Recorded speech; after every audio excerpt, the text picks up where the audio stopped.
Саламатсыздарбы. Эмеси Геошондо программасы. Кечээ Бишкекте президенттин төрагалыгы алдында сот реформасы боюнча кеңештин 3-чү жыйыны болуп өттү. Биринчи эки жыйынды Сооронбай Жээнбеков былтыр 17 майда жана 27 декабрда өткөргөн. Президенттин айтымында канча каражат бөлүп техника алып берсе дагы, негизги маселе соттордун өздөрүнүн чынчылдыгы жана айбири менен байланыштуу. Бул маселе чындап эле маселенин маселеси. Бир аз эле мурда акылга сыйбаган чечимдерди чыгарып келген соттор азыр деле эч нерсе болбогонсуп иштеп, жарандардын тагдырын чечип жатат. Алар жазаланмак турсун, азыр реформада жүргүзүүдө. Жогорку соттун алдындагы сот департаменти бала бакча боло турган имаратты сот аркылуу тартып алып, ага 1 май райондук сотун киргизип алды.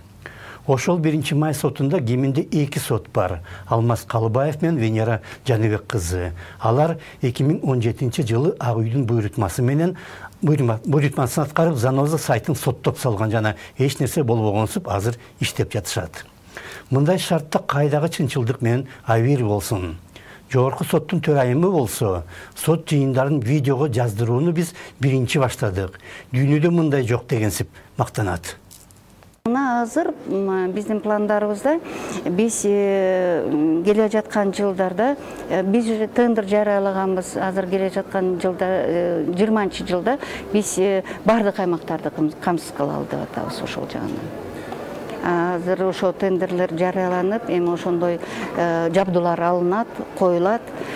Бирок мен ошо Европада деле болгом, өнүккөн өлкөлөрдө, ошол эле Австрия, Германияда ал жерде жок аудио-видеофиксация. Мен таң калдым. Бирок Австрия же Германиянын соттору мындай видеофиксацияга муктаж эмес. Алар чечимдерин мыйзамга ылайык чыгарса, аны видеого жазып текшерип керек эмне?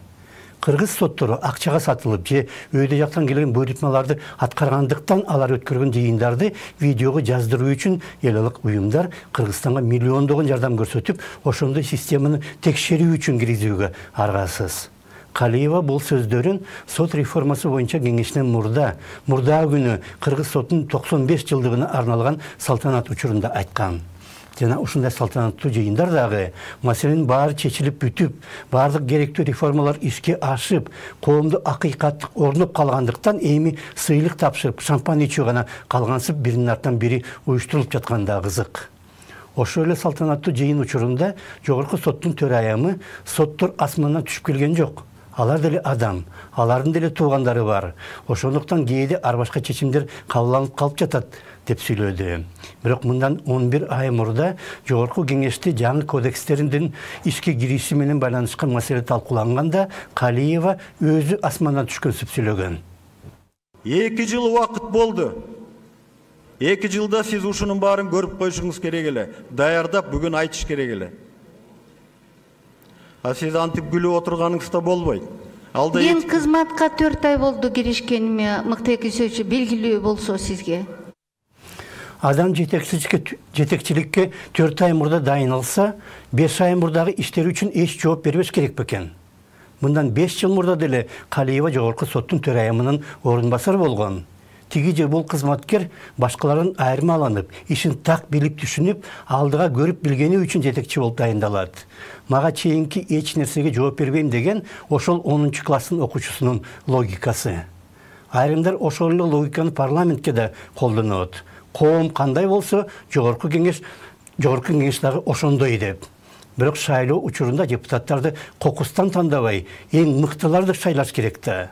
Калиевага чейинки төрайым дагы сот кандай чечим чыгарса дагы, кайсы бир тарап баары бир нааразы болот деп көп айтчу.